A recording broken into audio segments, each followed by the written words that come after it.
You're listening to Bigfoot Society podcast, hosted by our captain, Jeremiah Byron, where it's all Bigfoot all the time. Have you ever had the urge to do more, to be more? Now you can by joining Bigfoot Society on the Patreon. Get ad-free episodes and even member-only episodes. Take part in movie night and even live video chats.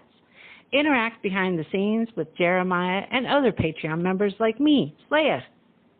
The powerful podcast goes on, and you may contribute a verse in our Patreon community. Carpe diem. Seize the day, Bigfooters, and make your lives extraordinary. Welcome to Bigfoot Society. If you have Bigfoot activity to report from the same areas discussed in this episode, please reach out to me directly after this episode. And if you'd like to be on the podcast to discuss a personal Bigfoot encounter, please reach out to me directly at bigfootsociety@gmail.com. Do you wish there was more Bigfoot Society to listen to every week? Well, there is now. If you become a supporting member over at Patreon, you get a special members-only episode every single week on Wednesdays, and sometimes even more episodes. Head on over to patreon.com/The Bigfoot Society. And now let's get on with the show. All right, Bigfoot Society, I've got the privilege of talking to Holly. Holly's an intuitive life coach and intuitive business consultant, among many other things, including a psychic medium that lives in the Minneapolis, Minnesota area. Been talking to Holly for a while. She's got a lot of really interesting things to share that she's experienced from over the years. But welcome to the show today, Holly. Thank you. So I would say let's start way back. I'm sure this has a very interesting beginning for you, how you got all involved with all this Bigfoot things to begin with. You always have very interesting comments on episodes. You're part of the Patreon too, and you always have really cool feedback. But I'm curious, how this all started for you, Holly. Well, thank you. Well, actually, it started with my,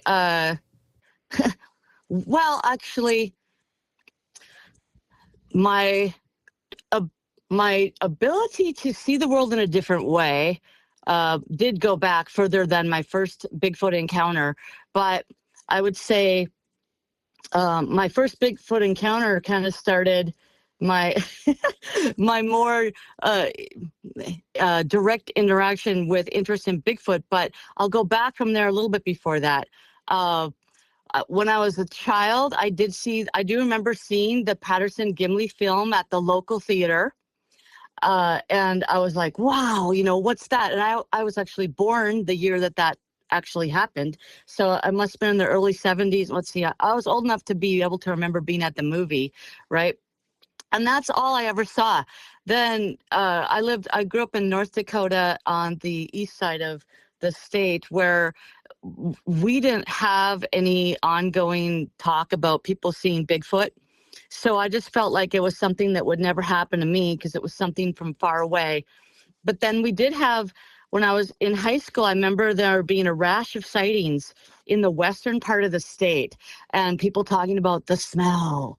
And so I was like, wow, it's, what's going on? But it was way out there once again across the whole state from me. And so I did have one experience when I was a child that has always stuck in my head. And after I've been hearing to your podcast guests, I actually kind of put two and two together on this. And I still won't really know for sure the answers to this. I haven't dug into this as far as like trying to intuitively get any deeper information on it yet. I just, I got stuff to do. So I don't have time to sit around all day and do readings on my own life, right? So, but I will tell you something that really jumped out. I was a small girl. I don't know, maybe 8. And I was staying at my grandma and grandpa's farm, and they were in northwestern Minnesota.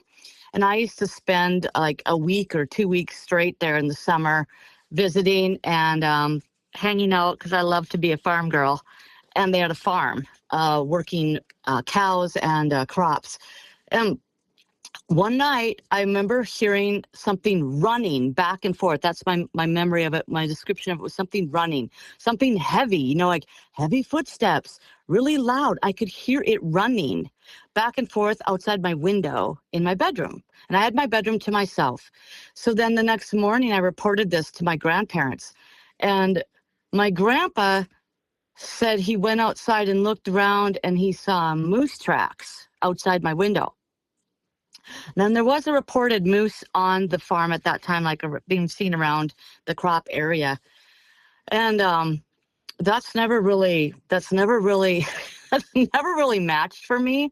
And so I've been thinking to myself since then, and since you guys since your guests have talked about them being able to shapeshift and them being so smart, I wouldn't doubt if they actually like put fake moose tracks under my window for a joke or something. But that's never really added up, because the location of my window was like it's just more of a closed-in space. It's an area where I don't see a wild moose being interested in going, let alone running back and forth a few times. So anyway, I don't have a conclusion on that one, but that's something that happened when I was young. Because I do see, I might see a thread here of them wanting to let me know they're around me for my whole life. So we'll keep going now to the future. So as an adult, when Finding Bigfoot came on, I loved that show and I watched it all the time. I haven't watched it since 2016 when my life got super, super busy. But I used to watch it all the time from the time it started up until the end of 2015. And I remember just thinking, how cool it would be to see a Bigfoot. Wow, I would just love to see one someday. So I had a great desire to see one. But I was not expecting what would be happening since then. So fast forward a little bit more in my life, I ended up getting divorced and moved to a new location for a while. I was kind of going to some temporary situations for a while there because I had horses and 4 farm cats that needed to live on farms. So I ended up having an opportunity at a location that was, we'll call it location 1. That was on the border of Minnesota and Wisconsin, about somewhere in the area of the Wild River State Park. So there's lots of state land nearby. And I had been at that location for 3 weeks, and it was in the evening. And I decided at 9:15, I remember it was 9:15, and it was the end of May. So, you can figure out that the sun was pretty high then, but it was getting dark right about that time of day. And I decided I was going to get one last chore done before dark, and I needed to walk through a patch of woods in order to get that chore done. I was trying to chart a course actually through the woods. And so I saw this new route and I'm like, hey, that one might work better than some other ones I had found. And I was just kind of starting to explore this idea. So I turned on the flashlight mode on my phone, and I was using my phone as a flashlight, and I held it out in front of me, and I was going through and I was walking. I had to walk over like a big fallen tree that was like, I don't know, 3.5 feet off the ground. So I had to jump up, climb over the log. And there was really heavy underbrush, really, really heavy bushes and underbrush and things that can scratch your legs and stuff. So I was picking my way through that when I saw a reflector, quote unquote, off to my left at about 11 o'clock. And then I thought, oh, it's garbage in the woods is a reflector. Wait, there's 2 reflectors. Wait, they're even with each other. Wait, they're blinking. Okay. Wow, that's an owl? What could that be? And I was let's see, I think I stopped right about there. I might have walked another 10 feet. Yeah, I think because I was walking as I was inspecting, I remember this now, and I had to cross over about 10 feet so I could see it better on this. And plus, I just thought it was something, my phone was picking up, so I wasn't just going to stop and stare at it at that time. But then when I realized the 2 eyes were blinking, then my brain was just going through its card catalog of what it could be a match for. And the only thing you could say was owl. And so I stopped and I looked, and then the two eyes were really freaking big.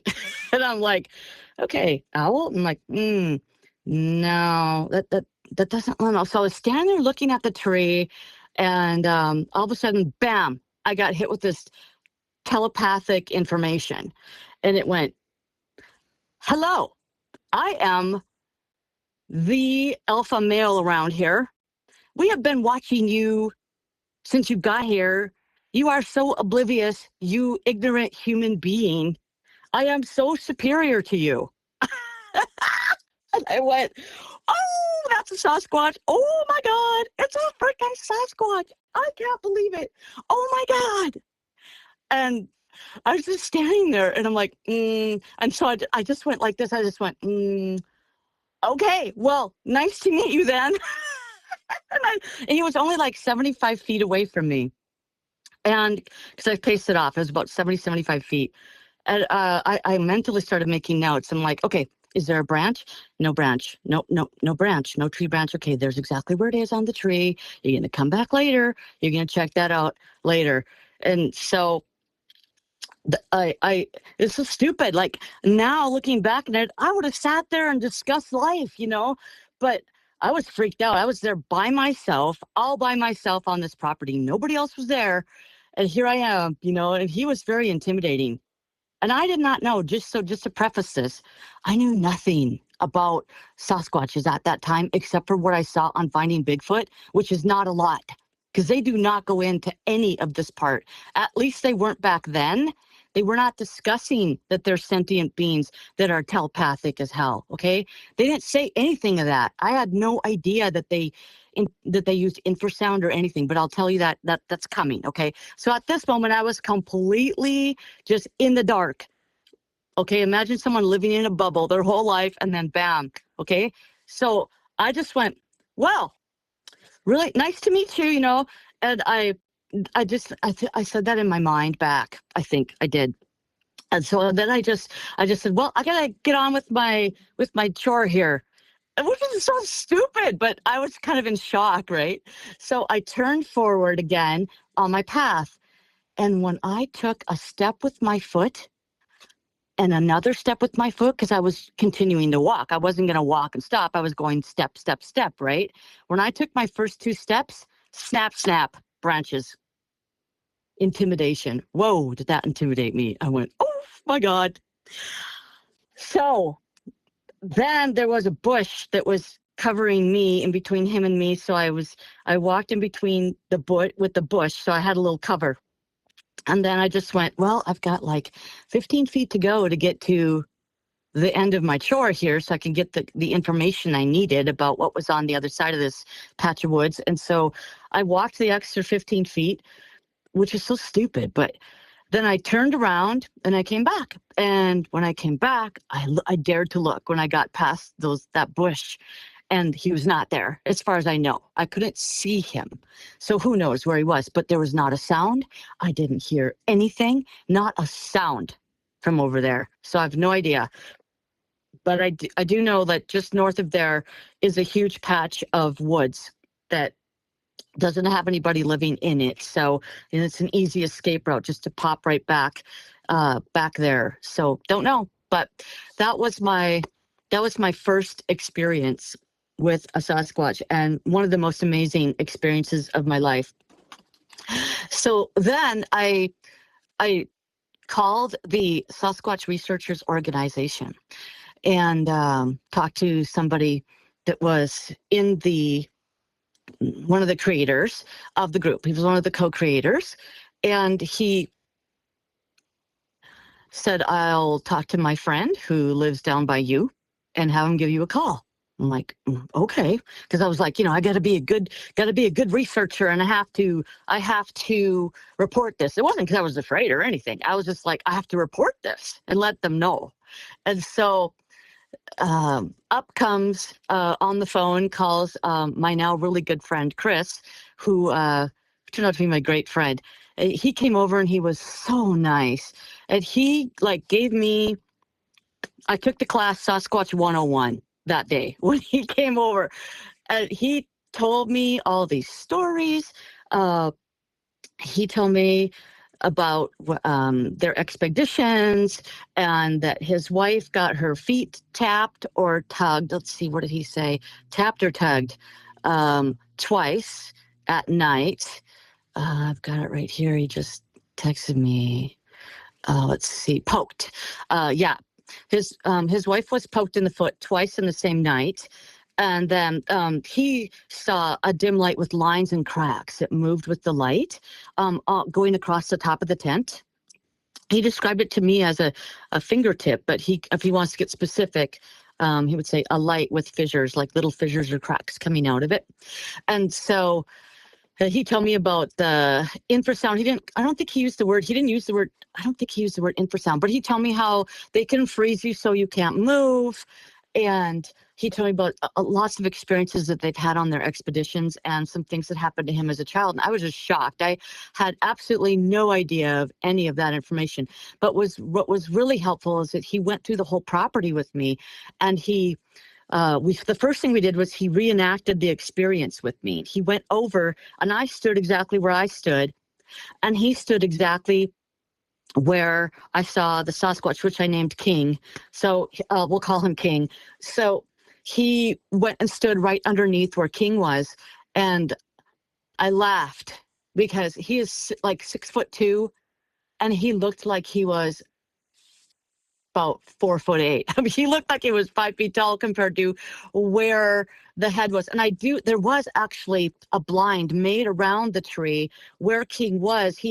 There was small branches that were woven around the tree, and there was a little open area. And that's exactly where King's eyes were. They were in that little box. And I would say Chris was a good 2 feet below that. And his eyes, the thing that was so shocking was his eyes. I couldn't even barely see his eyes. They were little teeny pinpricks. And King's eyes were, like I said, they were the size of reflectors, the kind you buy, that stick on the end of your little pole that you buy at the hardware store in the aisle where they have the reflectors for mailboxes and things, those oval ones that are like 3 inches high, 2 inches wide, something like that. So that was really cool to do.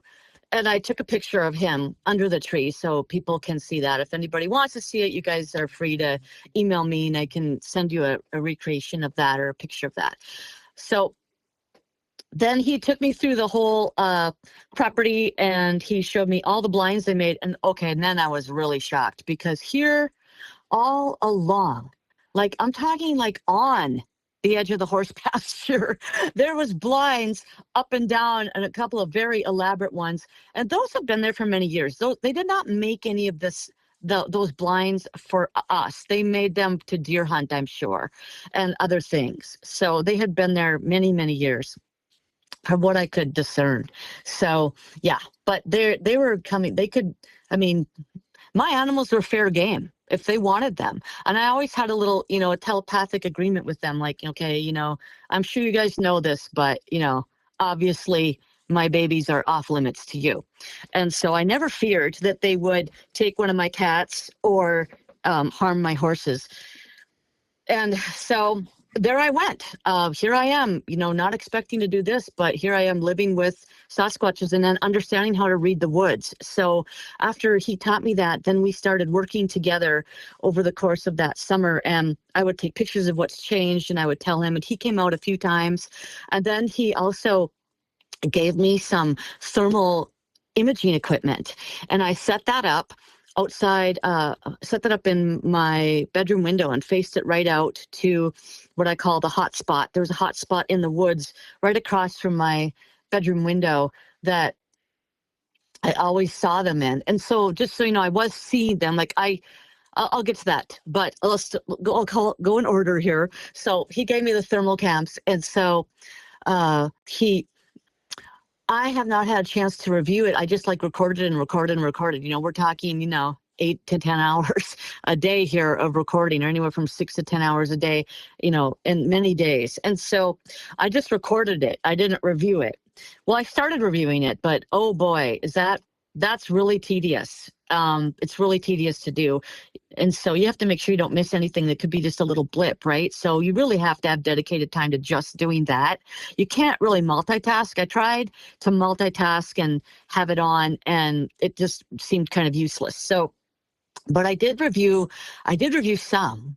And on one of them, I saw, once again, I had no idea that Sasquatches were tied to this by many people, or that was known by Sasquatchers that this was something that they did,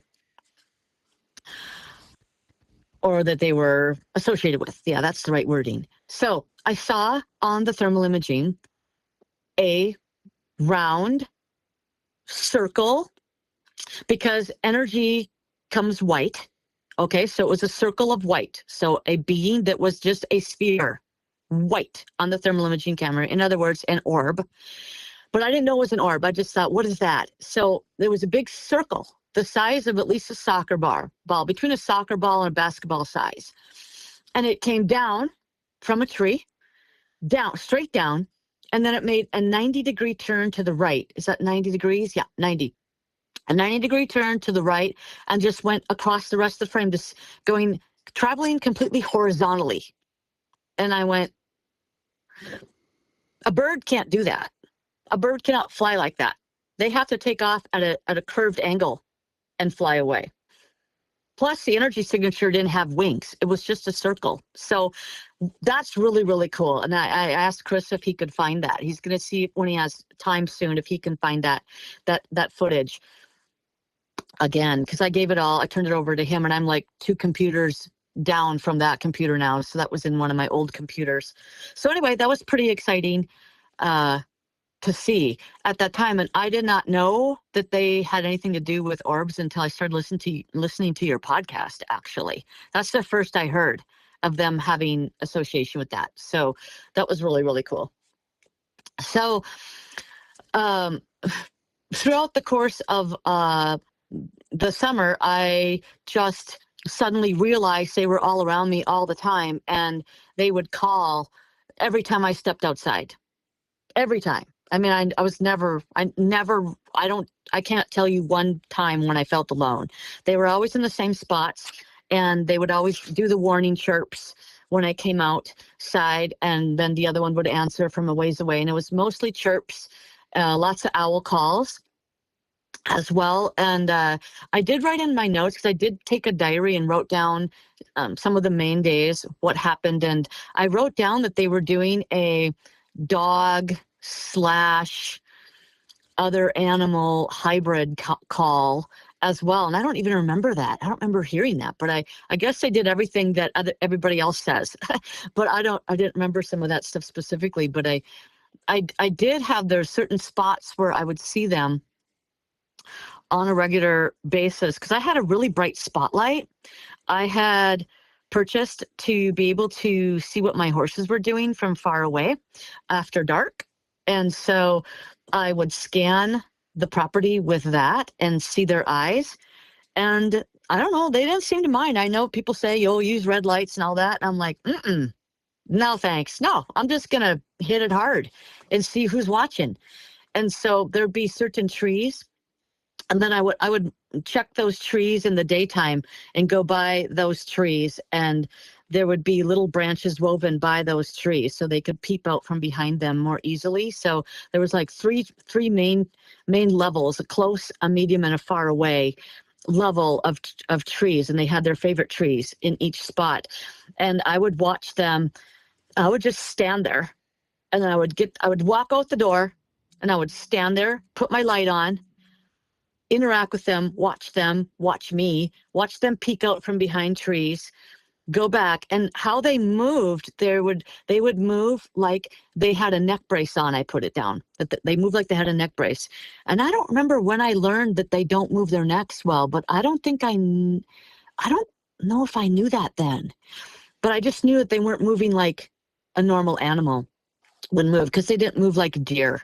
I saw lots of deer as well, so I learned to discern the difference easily between them and deer. But their eyes were always yellow or the same color as an animal or a horse when I was there. But Yeah, it was really cool. Then I did talk to a neighbor, and the neighbor said they had heard an extremely loud scream at nighttime. And I said, that makes sense to me. And another time, there was somebody visiting, and that person needed to go grab something from their vehicle. And at the same time as they were visiting, I was actually in the front yard, and I heard an owl call to the right of me that jumped out. When I say jumped out, what I mean is everything has its own energetic signature, so you can pretend to be an owl. But if you're not an owl, it's going to feel vibrationally not like an owl. And so as human beings, we have the ability to discern vibrational energy and tell what it is. Our brain has a gland in our brain called the pineal gland that will take in vibrational information, and it decodes it and it translates it into information. And it sends it to our brain as a thought or a feeling or a vision in our head. So a visual image. So I went, that doesn't, that's not an owl. I just went, no, that's a squatch. And then across the street, I heard a whoop. And so I looked that way over, well, it wasn't across the street, but I mean, across the property to the left of me. I was in the central spot of the yard area. So I looked over to my left, and because I heard a whoop, and I saw somebody with their dome light come on in their car, and like when they opened their car door. And I went, oh, okay, And so then I found out like 3 hours later that this guest had reported seeing some eyes watching them when they went to go get something out of their car. So there was a direct correlation between my experience and this person's experience, which was really awesome, because up till then it was just me and me. And so nobody was there to ever correlate anything that ever happened to me. So that was extremely exciting.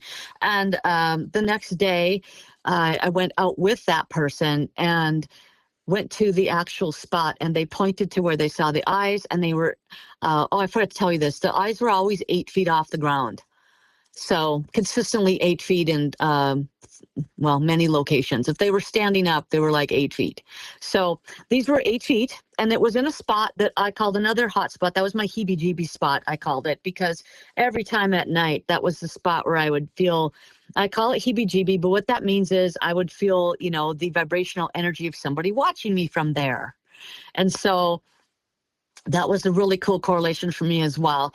And that's one of the other spots that we put a thermal imaging camera on for quite some time, that we have to review that footage.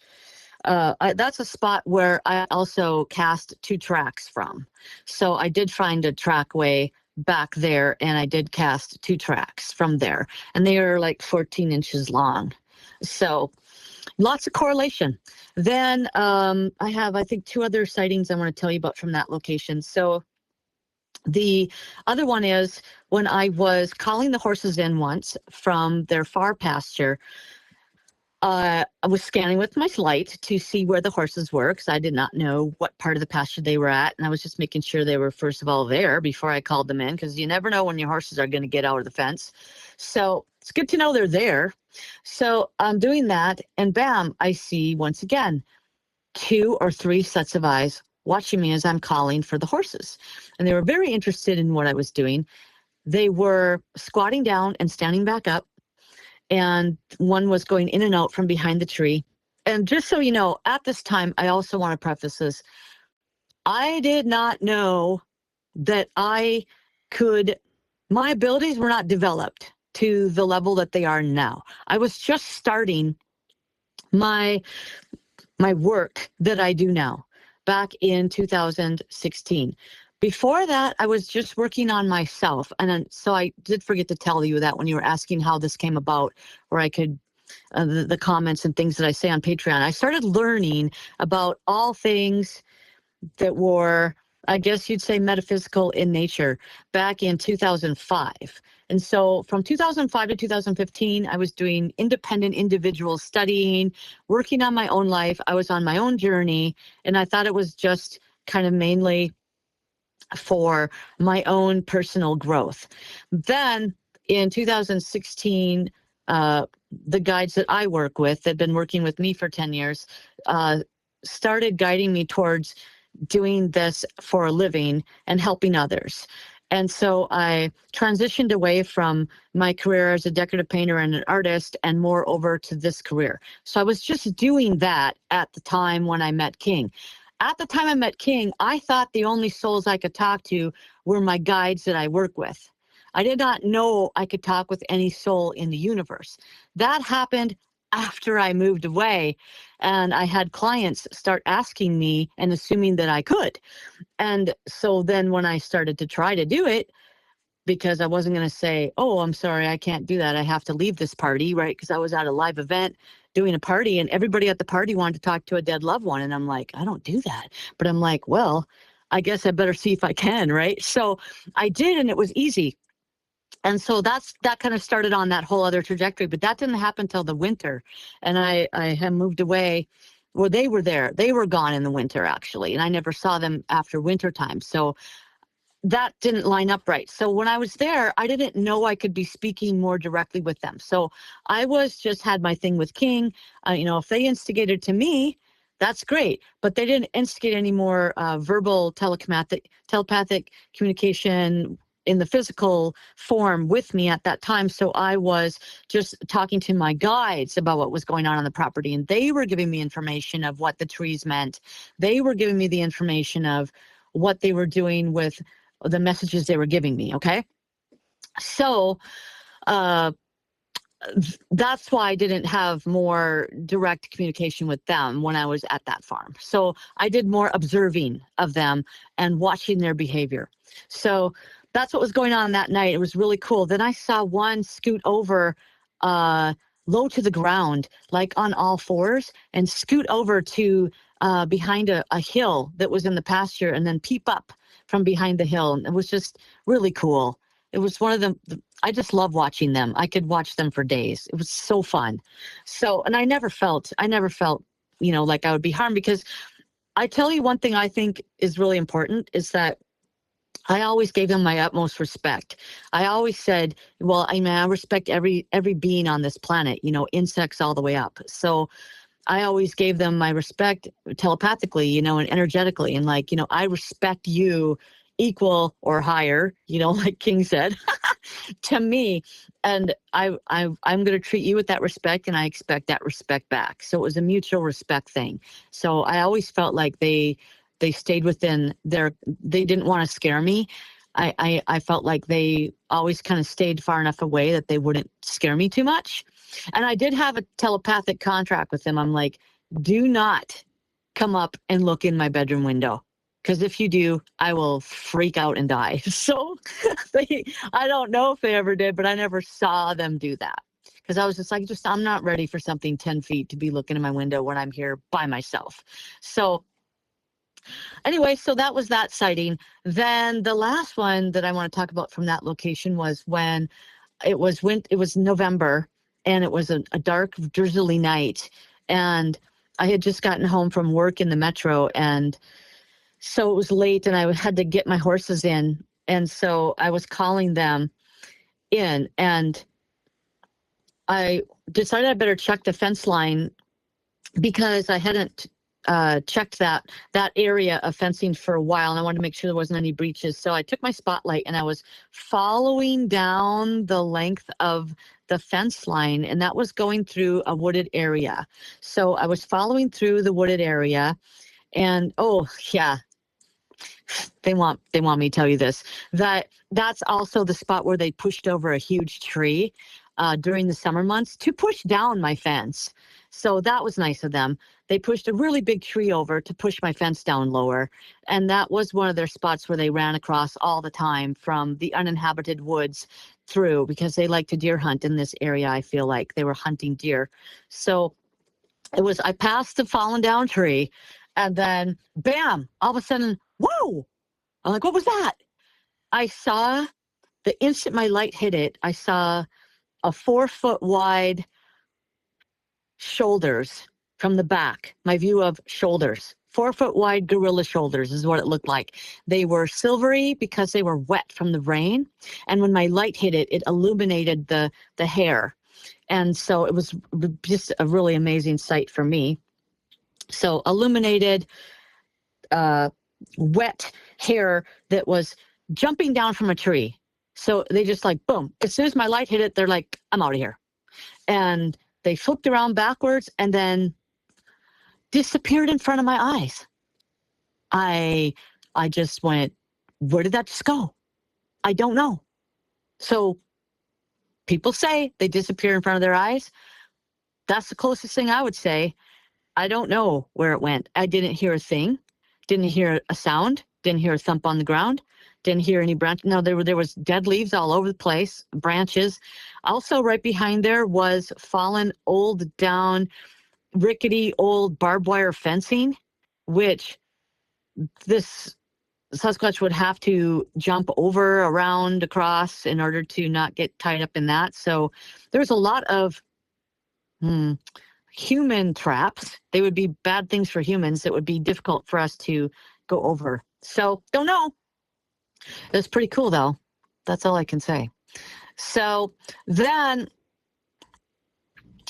I was so excited for when the leaves fell, because I thought, I can see them so much easier when the leaves fall, right? Wrong. As soon as the leaves fell and it got crunchy on the ground, they were gone. I felt their energy gone. Never saw or heard from them again. I was so sad because I thought, winter's gonna be great. I can see their tracks everywhere. Nope. Didn't get to see them. Also, Chris did give me 2 trail cams, and I put them out for many, many months. And of course, we got nothing from either one of them.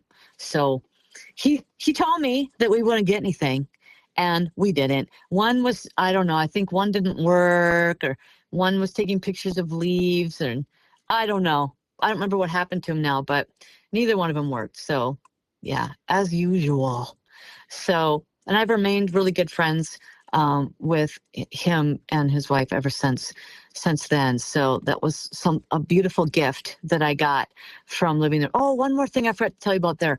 I was also around that same time in the fall, I was getting the horses in from that same spot where the one jumped down from the tree. And I did measure the next day. It was at the 8-foot height.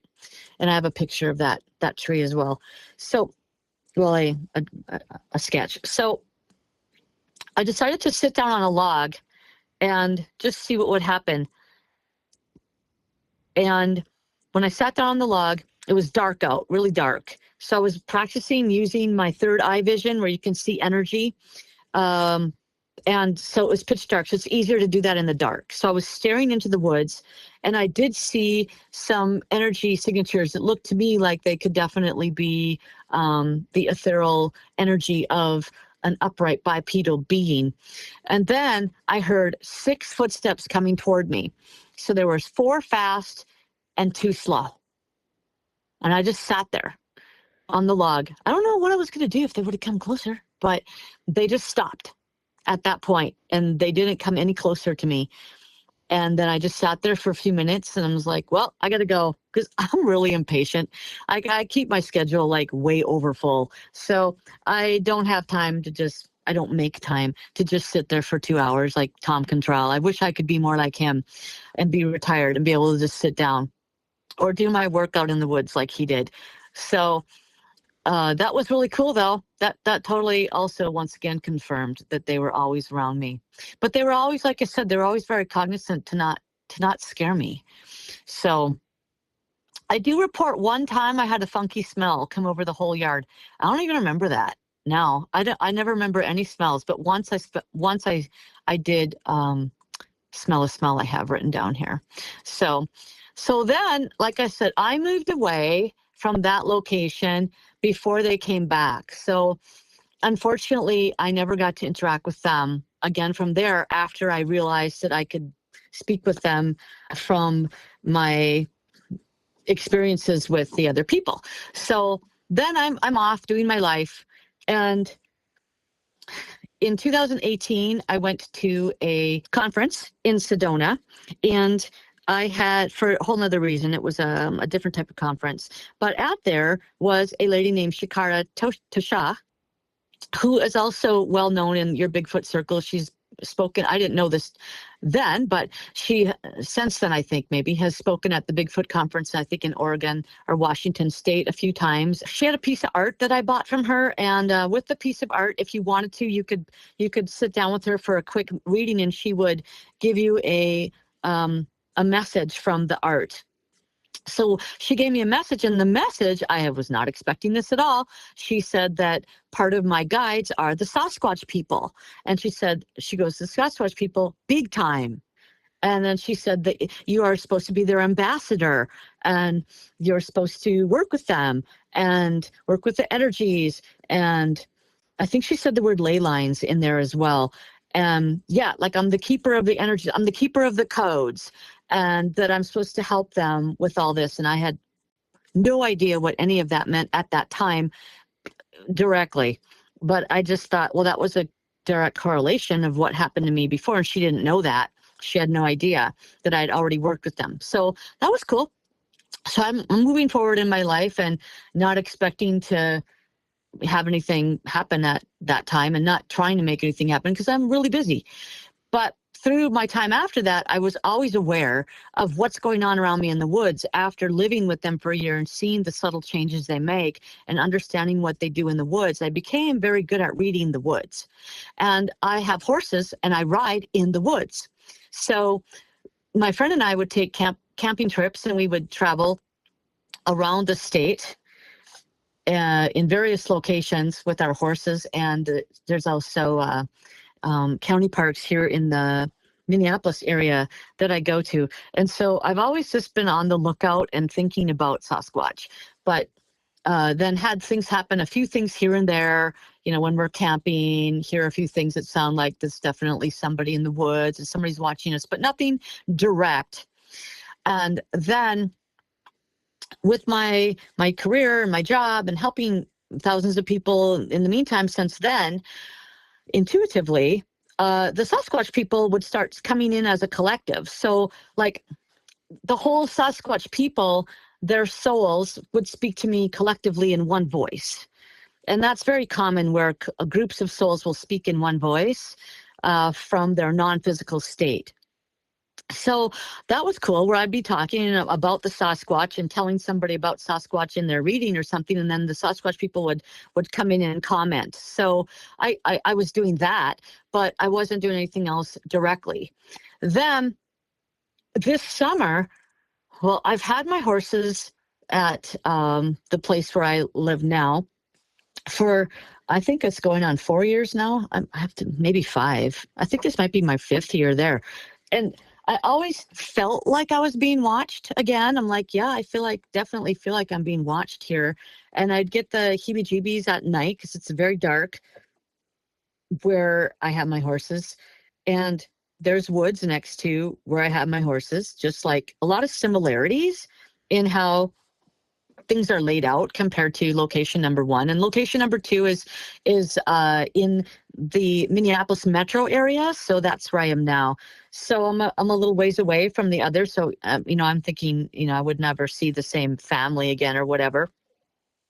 So I just kind of felt like, okay, I'm sure they're around, but I never did anything direct. And I think it's because they can telepathically take away thoughts from your head. I think they can erase thoughts from your head. They can be like, don't think there, like, don't think of that. And so, but all of a sudden I woke up this July and I went, maybe I should actually go looking. Maybe I should look more directly to see if I can find evidence of them being here. And I'm like, why didn't I ever think of doing this before? Why did I always just feel the heebie-jeebies but never really go over there? I don't know. So I decided to just go looking in the spots where I felt the energy.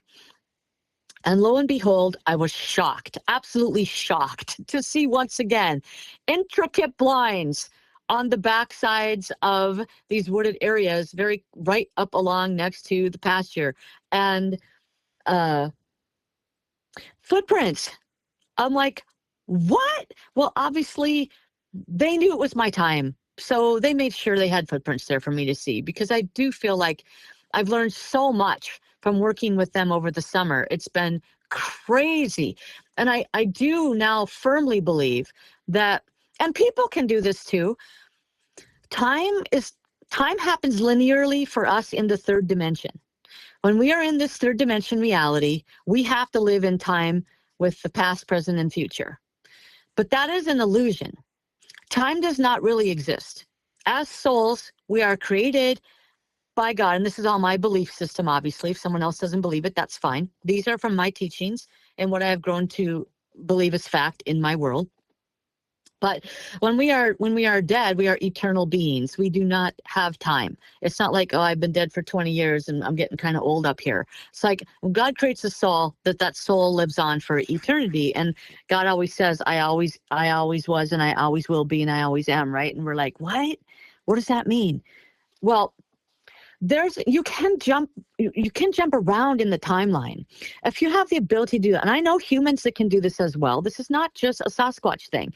Evolved beings in the universe can do this. Okay, so I feel like they knew it was my time, and they kind of planned it out, and they put that in my head, and they made sure there was footprints for me to see. So it was my time to start working with them more directly again. So I did that, found the things, and went, okay, I guess it's back on. So then from there on, then they started becoming, I don't know if I didn't notice before the chirps, but I don't know. So I'm just very cognizant now again of everything going on where I am now. And once again, they just started really communicating with me more directly again every day, every time I go out there. And this time I'm doing it differently because I'm more awake and aware. So this time I'm speaking with them more directly. And the father Sasquatch, once again, there's a correlation between that family and this family. The father Sasquatch of this family is once again the spokesperson for the family and the one that's speaking to me. And no, I didn't go with him in the forest and have him speak words to me or look at him face to face and have him telepathically talk to me, but he's telepathically speaking with me at all times, because that's what telepathy is. Telepathy does not need a physical proximity to be telepathic. Energy can travel anywhere in the universe. There's this thing called the field. It's scientifically being studied. There's a woman that wrote a book about it. It's called The Field. There's a quantum field in the universe that connects all souls together. And that's how I can speak with the dead people, because I always think of, for those of you that are older, think of the show Hee Haw. When you were a kid and Ruth Buzzy would play the operator and she would plug in the little patch plug, and she would plug in the jack, like an old guitar jack plug, and she'd plug it into the different switchboard things to hook people together in that skit. And I always think of that I'm plugging in my little jack into their energetic etheric connection. And that's how you can speak with souls, and that's how we work as human beings all day long. Just so you know, every human being has these abilities. It's just to what degree are you using them? If you didn't have them, you'd be dead. This is what keeps you alive. This is what says, danger, danger, don't go there. So this is natural. It's completely natural for all human beings to be like this. But I've just worked at it really hard since 2005.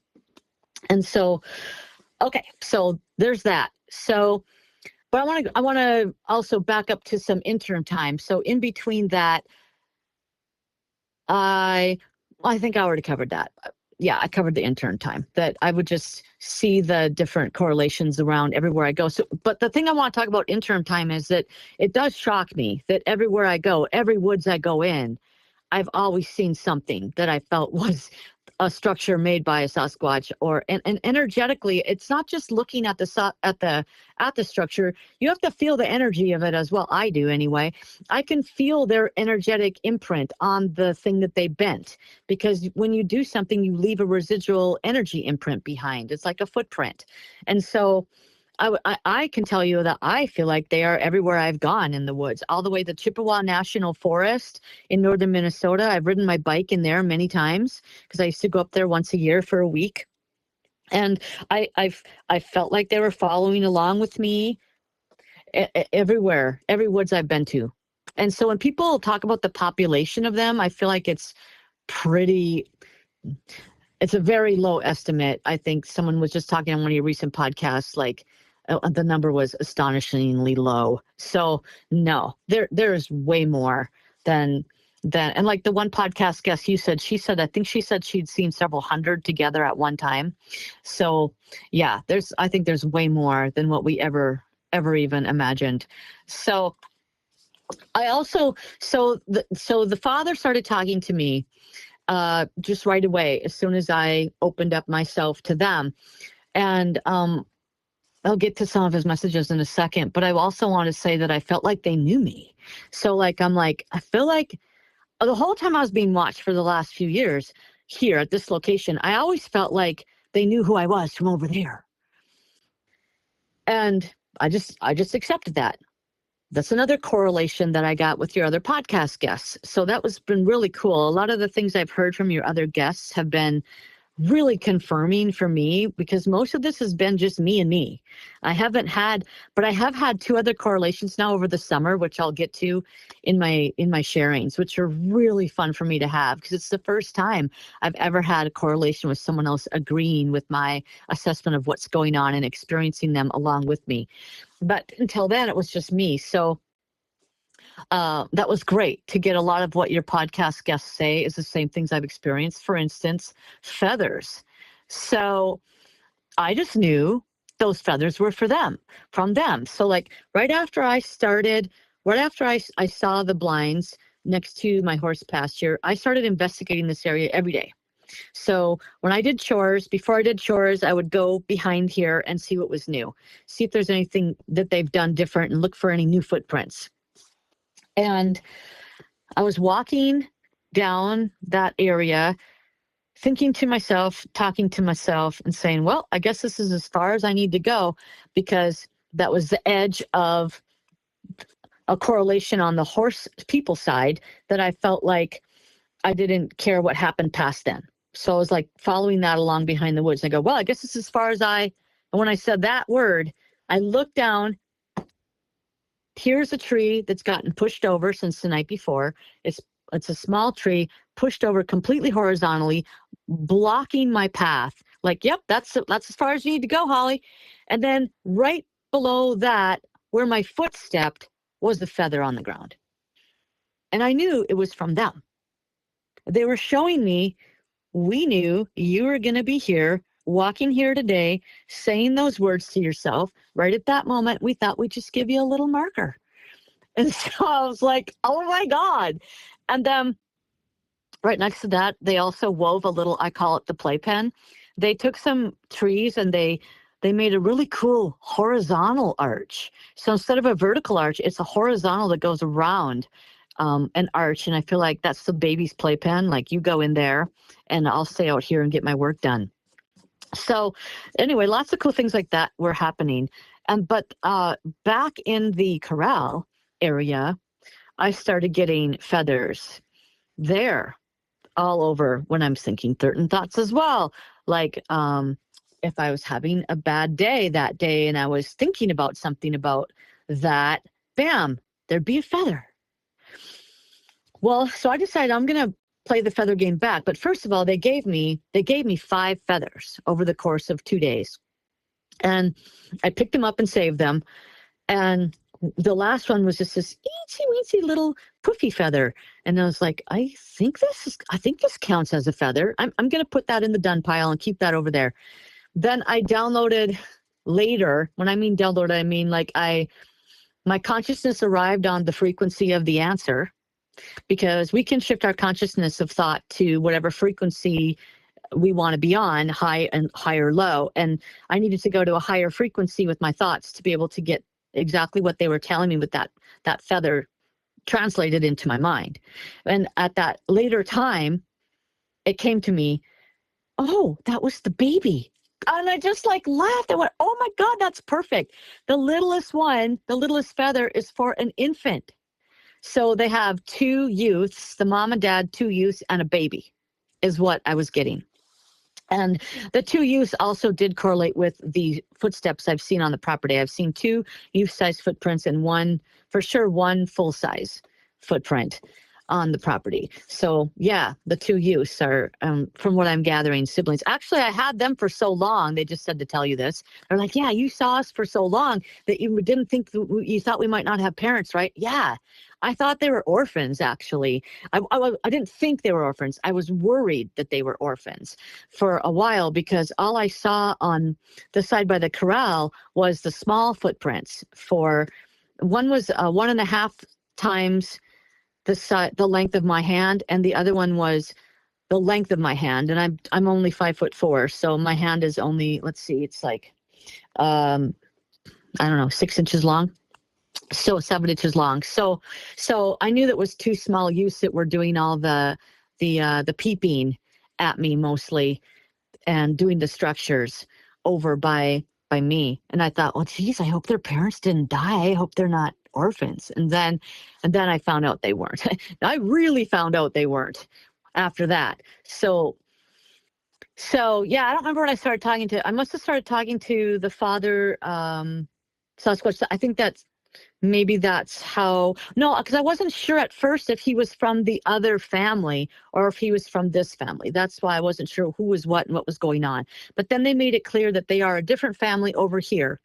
But so I knew that this father had to be their father. He was a different family that lived over here, but he knew me from the other family. He said, we connect. We know from the other family who you are when you came here. So very interesting. So then he started telling me like really specific things. So he said he had black skin, the color mocha, and he was 9 feet tall. And then he told me, I'm in Southeast Texas right now. And then he said, I'm back. Like a week later, he said, I'm back. And I've correlated that with Shakara Tasha as well. I have emailed her in the last month. We touched base, that same psychic that I had the reading with in Sedona, because I got on her newsletter. So I keep in touch and get her newsletter. So she said, yeah, I work extensively with the Sasquatch people too. And I'm like, well, I knew you did from the thing. You talked about it in the thing and stuff, but I didn't know you worked that extensively. She goes, yeah, really extensively. I'm like, oh, well, then I got to run some questions by you. So I started comparing some notes with her and asked her, traveling. I said, well, okay, so I was told that he was in Southeast Texas and then he was back. And she goes, oh, yeah. Yep. No problem for them. They can travel wherever they want to go. There's a system of, I can't remember exactly what she said. If she said there was energetic portals they can go through, or if it's like underground system. But I was imagining that they could possibly just dematerialize in Minnesota and then just rematerialize in Texas and then come back again, because our energy field our physical body is also just made of energy. And so if you're really good with energy, that's how they can shapeshift, is that you can manipulate your energy directly or deliberately, right? So I don't remember how she said exactly how they do it. We'll have to correlate with her again. But that was great to hear all that. And then they told me that they were responsible for stretching out my fence. I have felt it was them for quite a while. There's this one part of the fence that always gets stretched out, and I will tighten it back up, and 2 days later it'll be stretched out again. And I'm like, dudes, you got to stop doing that to my fence. And I got that they have bent the fence. So, and they started giving me some really high sentient messages, and since then it's really turned to a worldwide perspective with them and how they're working with the world and our consciousnesses and the energy of the world. So I've really been working with them in that context. They said we have to let the people know we are all connected.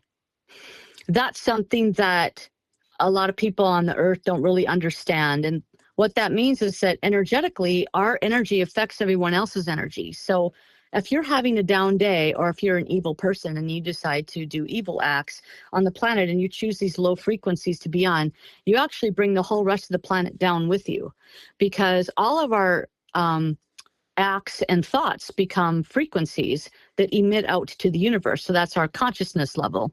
And everybody's consciousness level adds up to the consciousness of the planet. And everybody's consciousness on the planet matches the consciousnesses of people from other planets. So everybody in the universe is all energetically connected.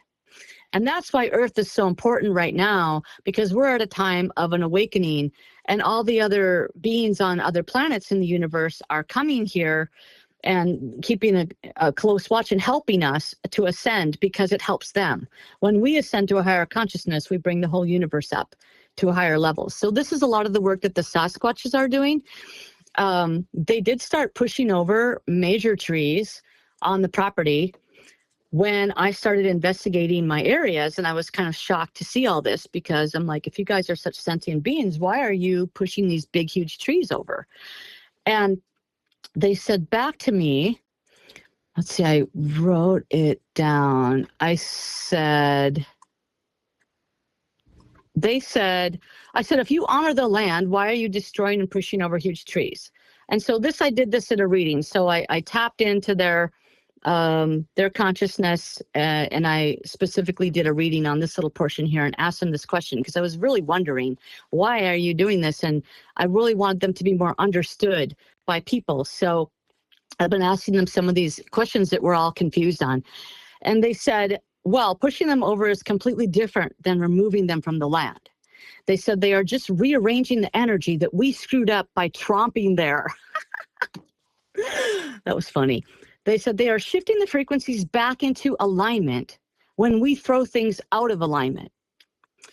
And so, I was thinking, so then he described to me, when they push a tree sideways, the trunk of that tree is now emitting its frequency straight out horizontally, because trees their energy is going to come through the top of the tree and down into Gaia Earth.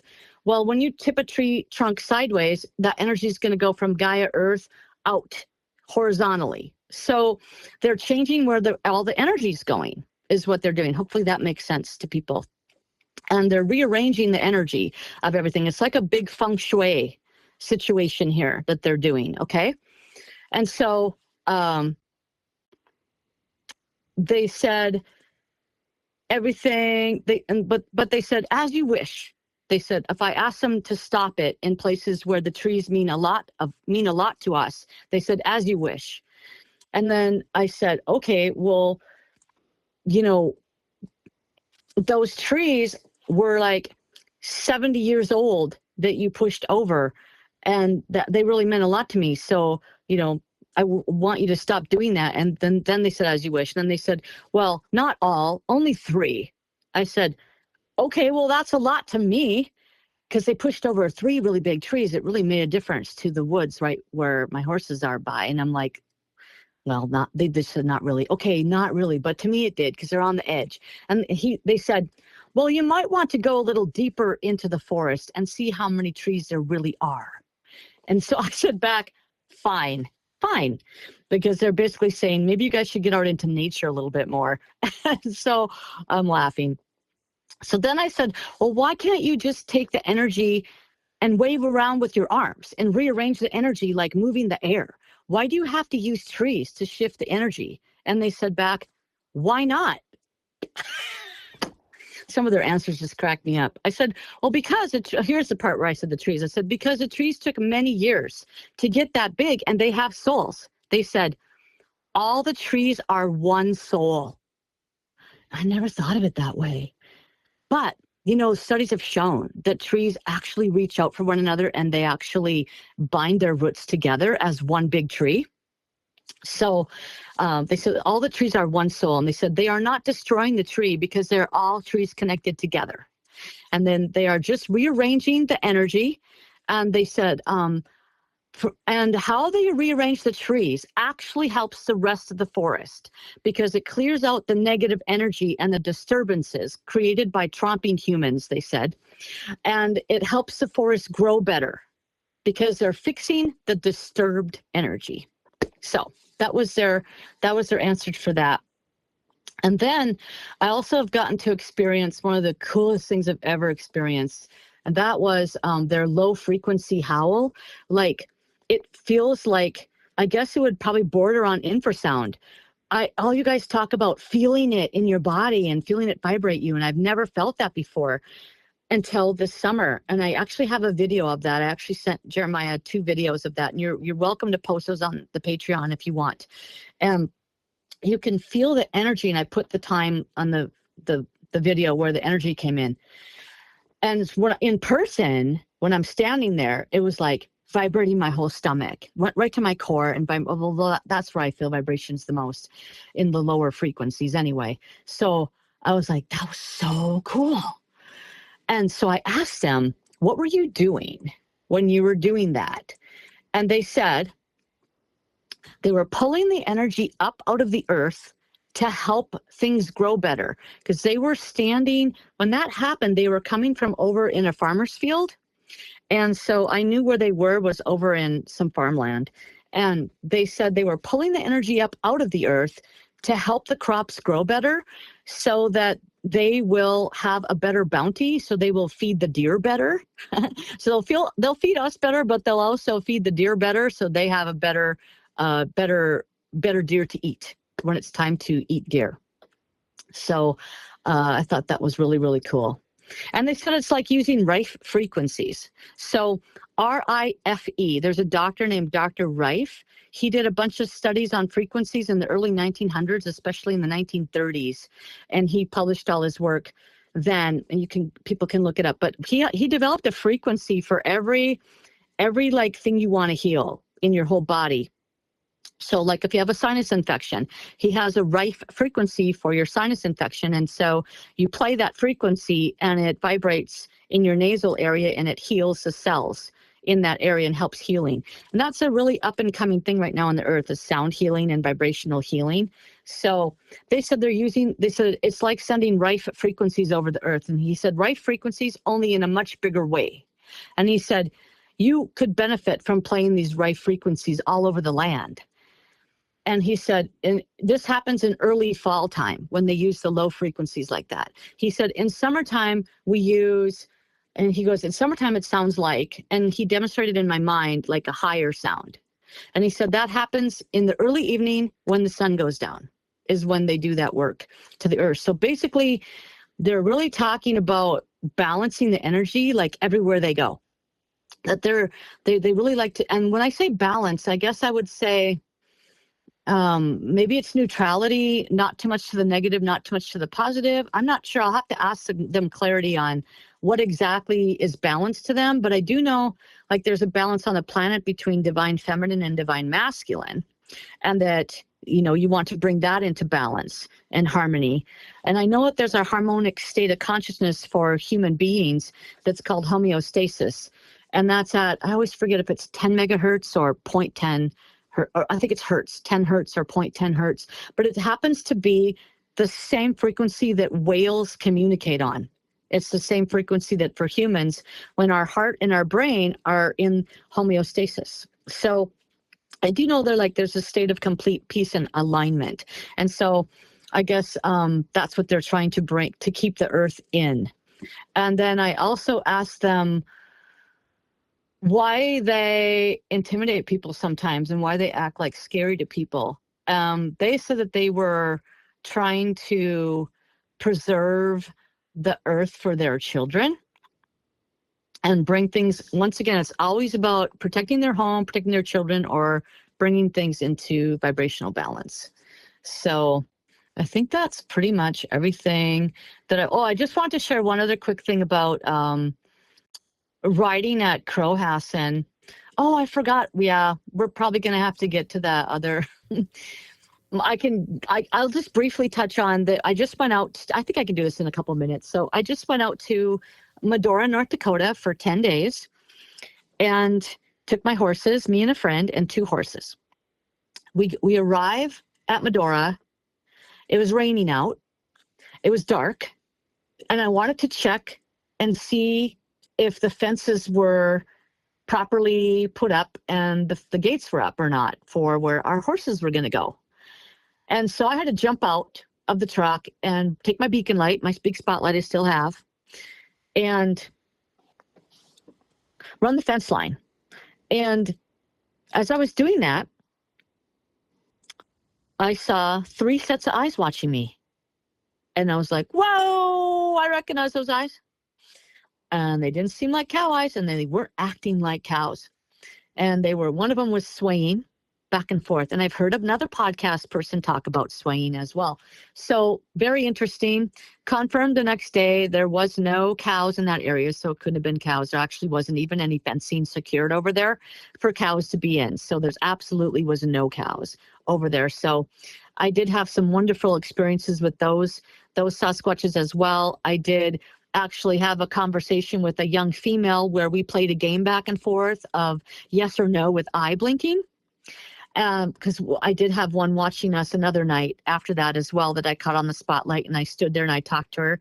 And I found through the course of our 10 days that the more you talk to them, the more they'll respond back to you with their bird chirping changing from talking. So we would just talk and say, hey, yeah, we hear you there. We see you there. We're just riding through on our horses. So good to see you. So excited to see you guys. Complete silence. All things like that. So it was very fun interacting with them there as well. And I asked, I couldn't figure out why there were suddenly 3 Sasquatches right where we landed, right? I did download later that they were also told ahead of time that we would be arriving. So more correlations that they do speak telepathically with one another and keep track of their people that they're working with. So I think that's pretty much everything on my end that I wanted to share with you guys. Such a fascinating journey that you've been going through the last few years, Holly. When it comes to pushing trees over, do you think we should be aware of if we experience a tree being pushed over, if we're out in the woods, maybe there's something that has caused the balance to be off and that's why they're doing it then? Absolutely. Interesting. Sure. Yep. And yeah. So if the tree's already pushed over, it could be. I find a lot of trees are pushed over by where the humans go, where I'm going in the forest. And then also, I would say that I was thinking about that too. I'm like, well, there's trees where there's like not people either. You know, like they never a person goes through there, right? And so yeah, they were explaining like the feng shui balance to make the whole forest grow better. They also just said to me now, they're like, well, violent things can happen in the forest, like animal fights and things like that. And so they'll go and clear the energy out. Like if say there's a really bad bear fight, something like that. They said animals can get negative as well, and they can fight each other and things like that. So they're saying they're clearing the energy out. I have to share something with you, and you may have already seen this because you're in the Patreon, but when I went out for that weekend camp trip, there was a group that was they were across the campsite. There were a few over, and there were these kids in there, and they were just running around being crazy as kids should be. And they were making like monkey noises and hitting trees with sticks and like really, really loud. And this few seconds after they stopped, which had been for like 30 minutes and they finally stopped, a huge tree gets pushed over right behind my campsite. And I was like, whoa, what is going on? And I was hearing knocks and stuff. Oh my but God. That's interesting, right?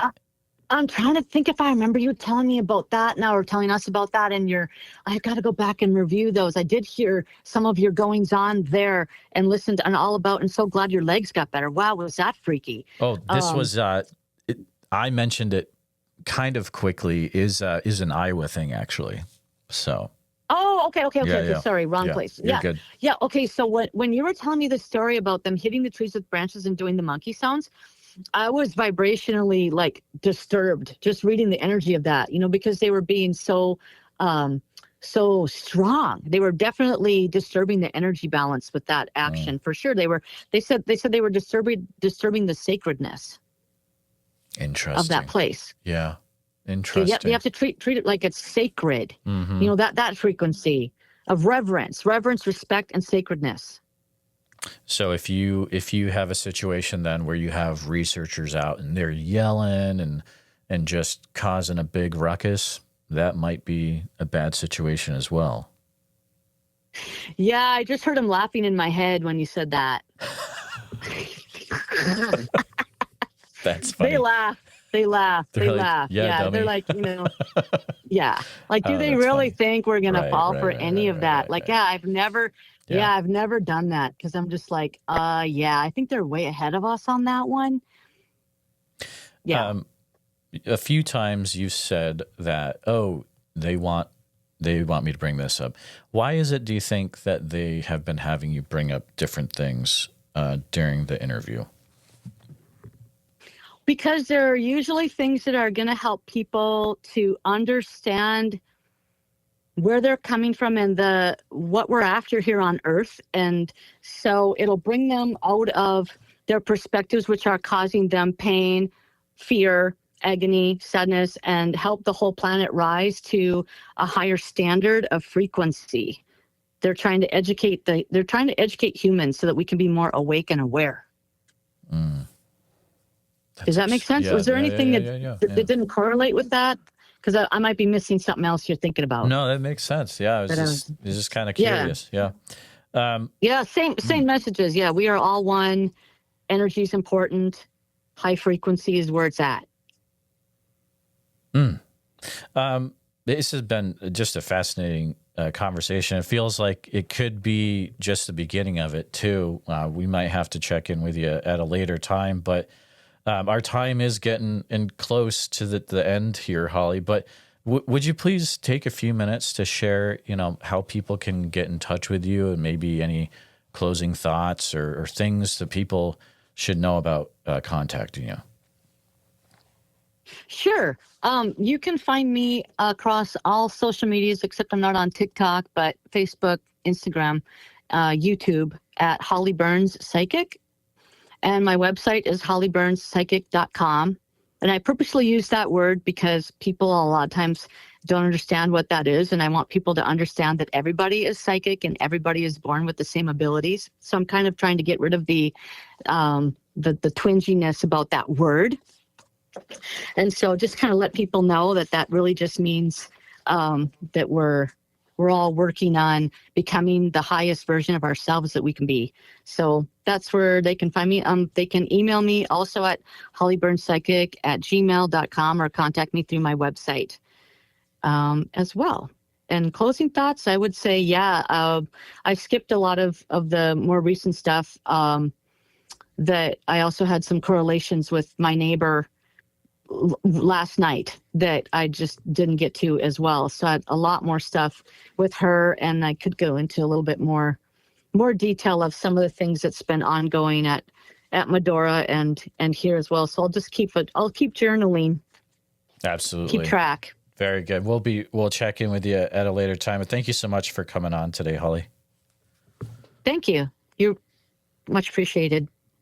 Please take a minute to help out the show by subscribing on YouTube, making sure you hit the bell so you don't miss any notifications, and share the episode on YouTube with a friend.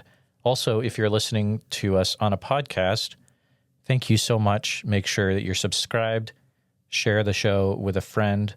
Really, it's all about sharing the show wherever you can. If you've had a Bigfoot encounter related to the following or know someone who has, please reach out to me at bigfootsociety@gmail.com or pass on my email. Here's the list. If you've had any encounters in Oregon, which I'm sure there's probably a few of you out there, please feel free to reach out immediately. You can use email bigfootsociety@gmail.com. A special thank you to all the Bigfoot Society Patreon and YouTube channel members. It's your support that helps keep the show going, and I extremely appreciate it. If you want to join in the fun, you can join over at patreon.com/The Bigfoot Society. I'll see you there. And again, thanks for listening.